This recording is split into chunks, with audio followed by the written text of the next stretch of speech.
Good afternoon and welcome to this edition of our highlights of the evening review. My name is Toiwan Jobela, your presenter for today. Let's look at what were the highlights of our show this week, starting with the interview we had in the studio with the speaker, with the spokesperson of the President Hage Geingob, Alfredo Hengari, speaking to us about what he thinks were the achievements of the President over the past 5 years. This is what he had to say. Everything rests on leadership. Yeah. President Geingob was inaugurated as head of state on the 21st of March, 2015. Mm-hmm. And when you look at the economic statistics Mm-hmm. for that year and the revisions that have been made last year by the Namibia Statistics Agency, Yeah. last year, I think December or so, Mm-hmm. they actually tell us a picture that is far worse than the one we have seen. Mm-hmm. So President Geingob became head of state at a very difficult time. Mm-hmm. And during a difficult period, how you treat the most vulnerable citizens is a clear marker of the leadership that you provide. Yeah. During this difficult period, President Geingob took a decision that the vulnerable sectors of this population must be adequately protected against the worst excesses of an economy that was not growing. Yeah. And we know why the economy was not growing. We've had the global commodity cycle busting. So we're getting less money for our commodities. And of course that has an impact on revenue. Yes. So what President Geingob did, the bold decisions he took over the past 5 years, one of them is to declare war against poverty. Yeah.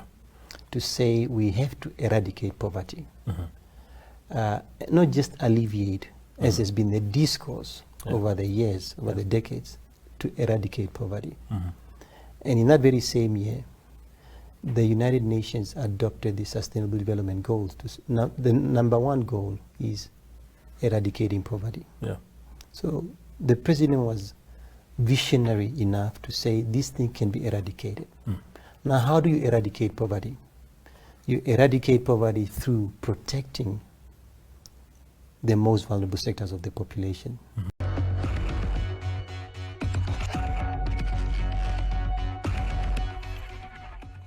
Also coming to the studio this week was former Minister Kayden Ambika speaking to us about a host of things, including the manner in which he left government as a cabinet minister.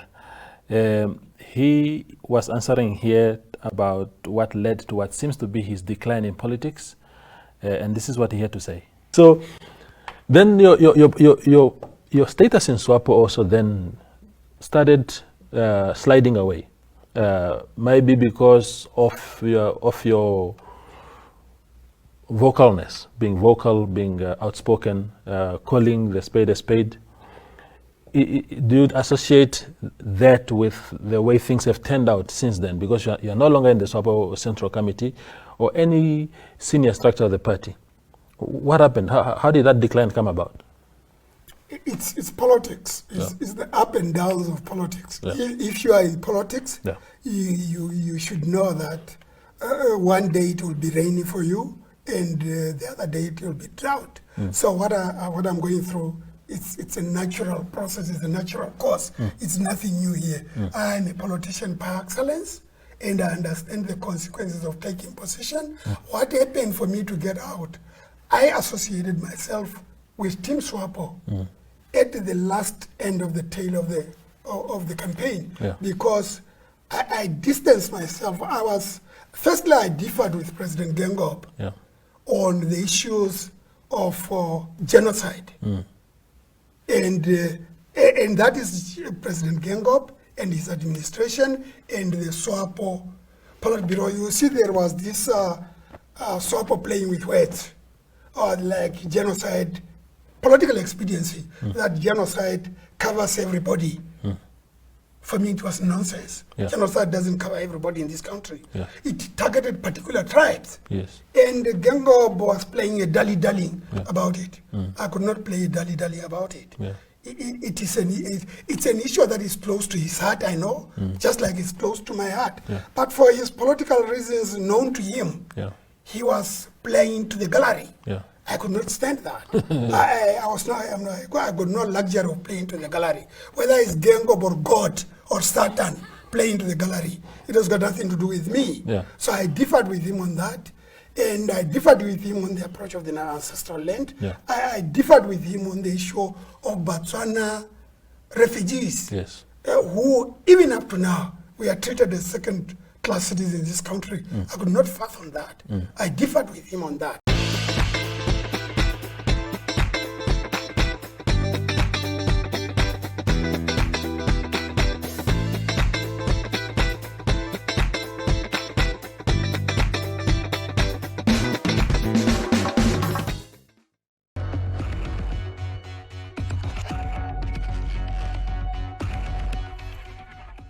Making a round on our show this week was a rather sad story of Moses Mocoso, a resident in the Kavango regions who has been living under a tree for the last 4 years, and he explains why he chose to live under a tree even in a very rainy season. Here is footages of his living conditions.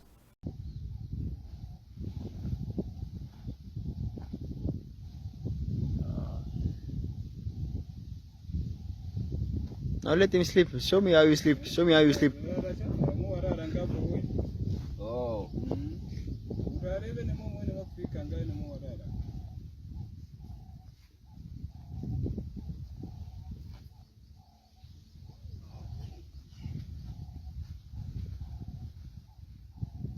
So Kafuro, this is how you sleep. Yes. And when it rains, you sleep like that.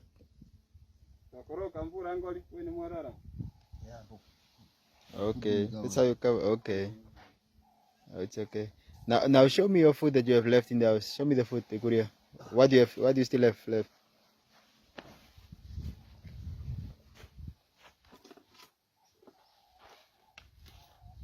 This is.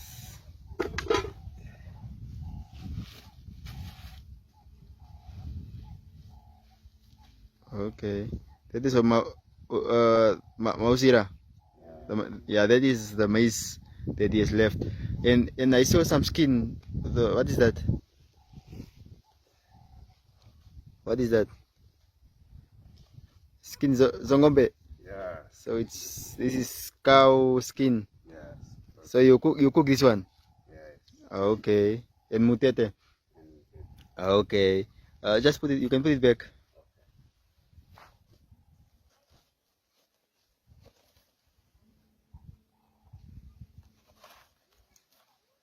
And where do you cook? Where do you cook? Where's your kitchen?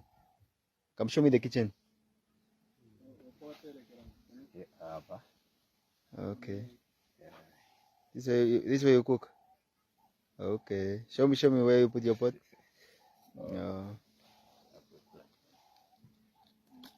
Okay. Okay. No, that's good.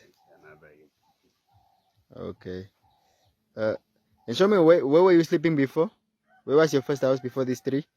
Where were you sleeping before? Show me. No, go show me. Let's go there.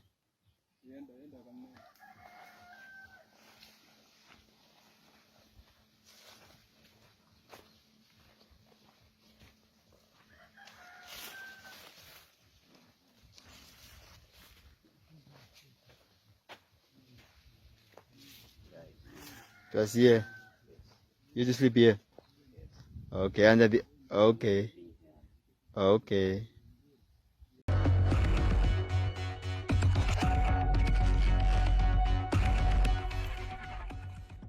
On today's highlights was an interview that I had with Norman Shombe, a local lawyer here, who was commenting on the letter that the registrar of the Supreme Court wrote to the lawyers of former independent candidate Panduleni Tula, saying that his application for review of judgment, where he challenged the use of the EVMs in the 2019 elections, will not be entertained by the courts. This is what Norman had to say about that letter.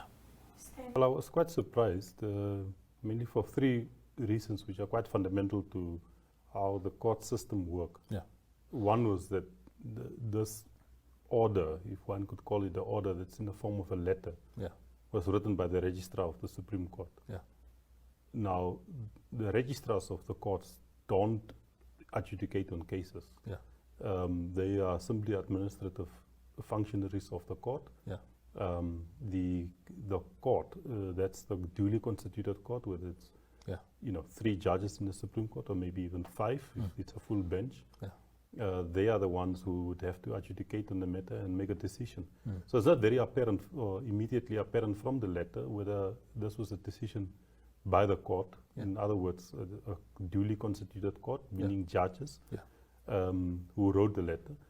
So one would assume, just looking at the letter, that is in fact a decision by the registrar.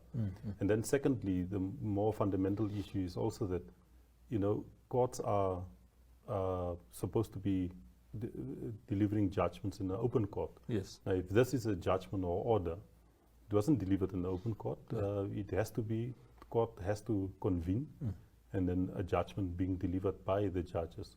By reading out the entire judgment or just the conclusion of the judgment and providing the litigants and generally the public with a copy of the judgment and the order. So this was not done in an open court. Yeah.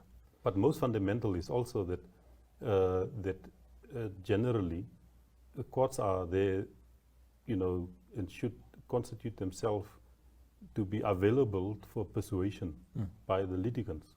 So they might form a preliminary opinion as individual judges or collectively, but they must always be available to put that aside, whatever the initial conclusions are, and listen to the parties and let the parties persuade them one way or the other. Yes. Carefully consider what the parties have done, Yeah. and then make a judgment of it. And what we normally understood by hearing of, which is what the Constitution requires, is a hearing before an independent court or tribunal, is that a hearing constitutes obviously the pleadings that have been filed, whether it's under oath statements, other documents that may be filed, but that also includes the written oral submissions by the different legal practitioners or the parties themselves to convince or persuade the court one way or the other, by telling the court, if you look at the facts in this way and the law in this way, you will have to arrive at a conclusion like this. And the other party would obviously try to convince the court the other way around and say, look, if you look at the facts this way and the law that way, or interpret the law in a different way, you will arrive at a different conclusion that is asked by the other party. But that constitutes a hearing. And it seems it did not happen here. The parties did not go to court with their legal practitioners to go and what we call advocacy, is trying to change the thinking of a particular judge and then convince a judge that your case is more valid than your opponent's, and then they would pen a judgment based on that. This is the contestation of ideas that we have in the open courtroom, which is supposed to be open. There are very, very few and very strict requirements when the court would not be open. But this has not happened. So those are the three issues why I'm surprised of this. So this sums up our highlights for the week, what we had on the evening review. We are coming back with stronger content in the coming week. Watch out.